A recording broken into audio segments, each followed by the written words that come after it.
Meditations by Marcus Aurelius. Meditations is perhaps the only document of its kind ever made.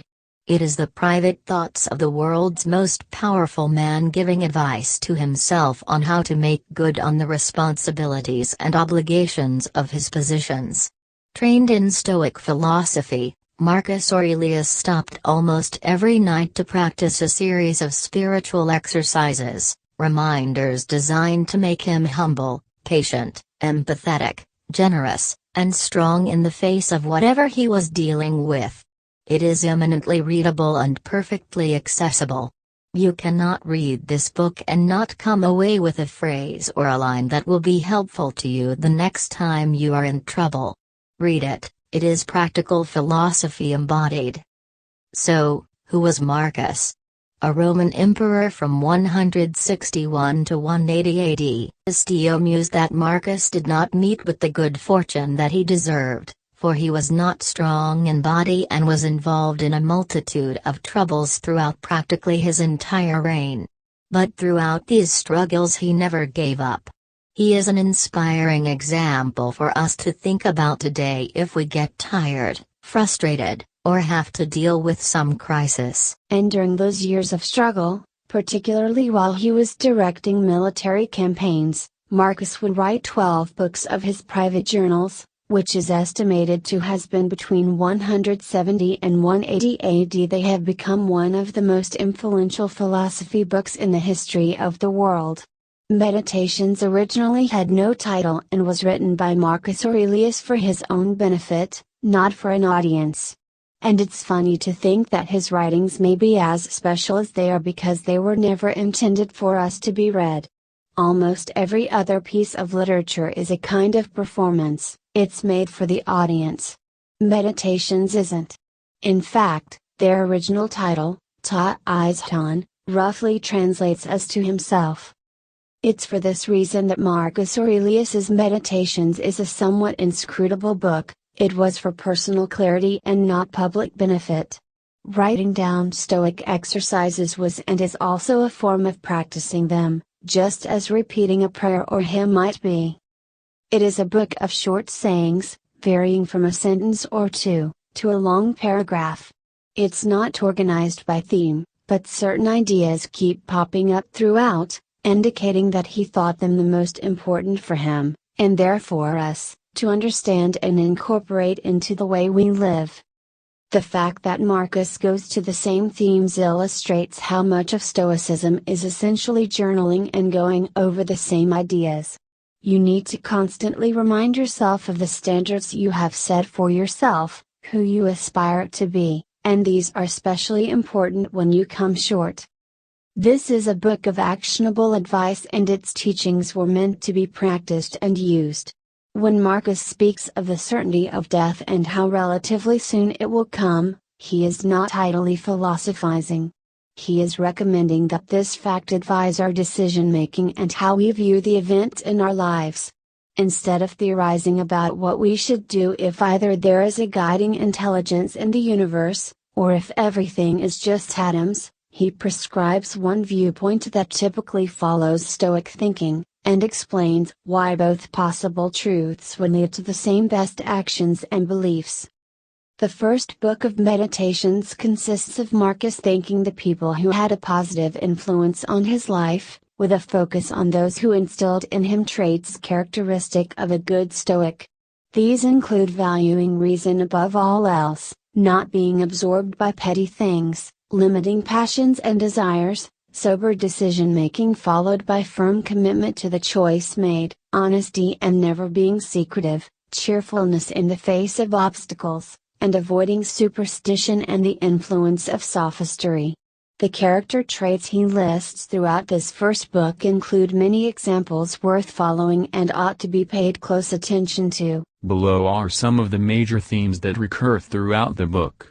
5 of the main themes in this book are, change, death and the shortness of life, the role and importance of the rational mind and will, dealing with others and accepting their shortcomings, avoiding the chase for pleasure and fame, and living according to nature and fully accepting its course.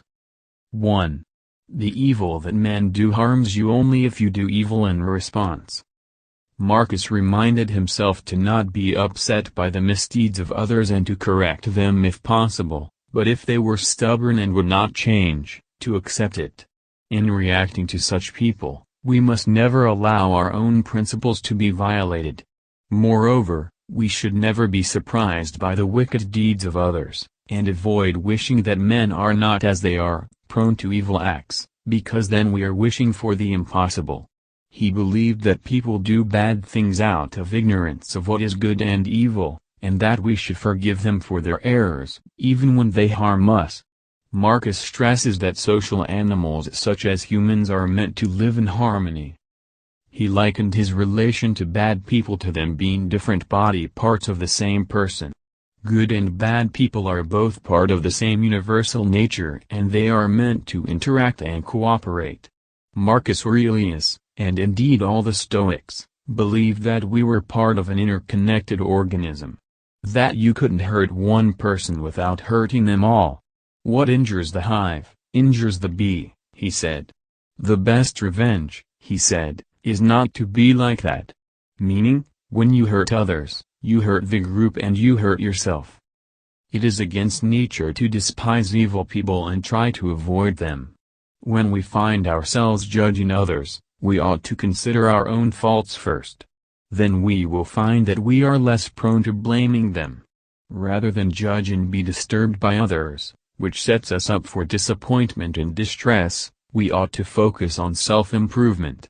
Marcus said, "It is a ridiculous thing for a man not to fly from his own badness, which is indeed possible, but to fly from other men's badness, which is impossible." Or as another translation would put it, "It's silly to try to escape other people's faults. They are inescapable. Just try to escape your own." And today, in a hyper-connected, information-driven world, compared to Marcus's time, we also know a lot about other people. We know about the comings and goings of celebrities and politicians. We get real-time updates on everything our friends do. We see what they say on social media and we get their texts and photos. There's no question that this has increased the amount of so-called drama in our lives. We have opinions on whether so-and-so should have done this and we watch the media chatter about it. We get offended when our friends say this or that. Not a day goes by that we don't hear gossip or speculation about someone we know. This is a trap. This is a distraction. Even 2,000 years ago Marcus knew this. Other people's mistakes, he reminded himself, should be left to their makers. Forget what other people are doing, forget what they're doing wrong. You've got enough on your plate. Focus on yourself, focus on what you might be doing wrong. Fix that.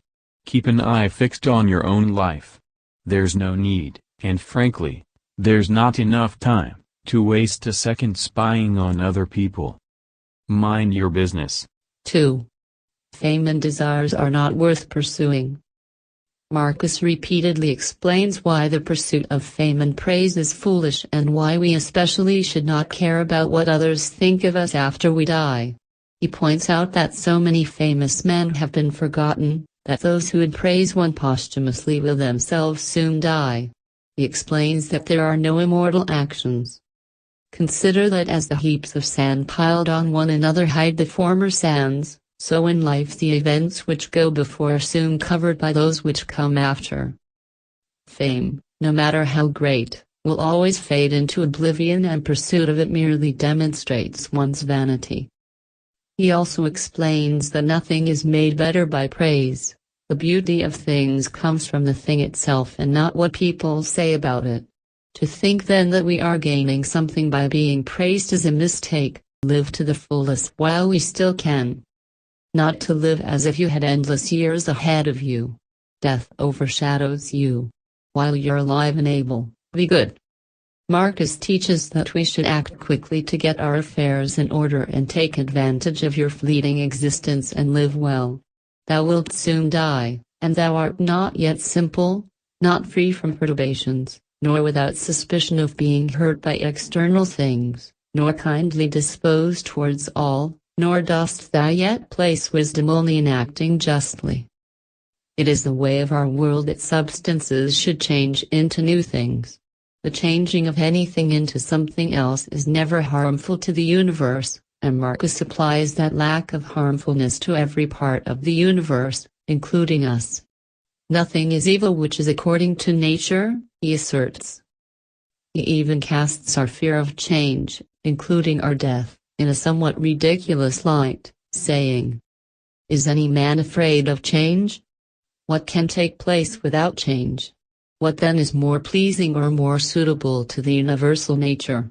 And canst thou take a bath unless the wood undergoes a change? And canst thou be nourished, unless the food undergoes a change? And can anything else that is useful be accomplished without change?" 4. Problems are created in the mind. Being superior to pain and pleasure allows us to fully accept the course of nature and focus on being virtuous. Our perceptions of events as troubles are the real source of any unhappiness we experience, not the events themselves. Marcus believed that a person could immediately wipe any upsetting impressions from their mind and be at peace.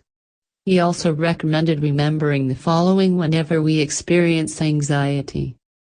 "Let not future things disturb you, for you will come to them, if it shall be necessary, having with you the same reason which you now use for present things." If we don't let events make us worse people, we are never truly harmed by them. He explains it perfectly when he says, "Whatever anyone does or says, I must be good, just as if the gold, or the emerald, or the purple were always saying this, whatever anyone does or says, I must be emerald and keep my color."